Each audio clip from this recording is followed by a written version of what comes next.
আল্লাহর কুদরতি হাত পা বলা যাবে কিনা? না, আল্লাহর হাত পা কুদরতি পাইলেন কোথায়?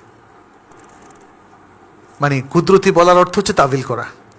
কুদরতি বলার অর্থ হচ্ছে তাবিল করা।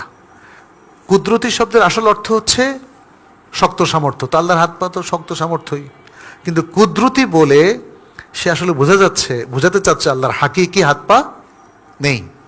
কিন্তু আল্লাহর হাত পা হাকিকিভাবে নেই, এটা কি আল্লাহ বলেছেন কোথাও?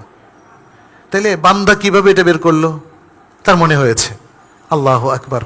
আল্লাহর ব্যাপারে আপনার মনে হয়েছে আর আপনি সেভাবে চালিয়ে দিলেন, এটা হবে না। আল্লাহ এবং তার রাসূল কোরআনে এবং সুন্নায় আল্লাহর জন্য যা কিছু সাব্যস্ত করে আমাদেরকে সে সাব্যস্ত করতে হবে। আল্লাহ যদি বলেন ইয়াদুল্লাহ ফাওকা আইদিহিম, আল্লাহর হাত তাদের হাতের উপরে, তাহলে আল্লাহ তার হাত সাব্যস্ত করলেন না? তাহলে আমি কেন বলবো না আল্লাহ এখানে ভুলে বলে ফেলছেন?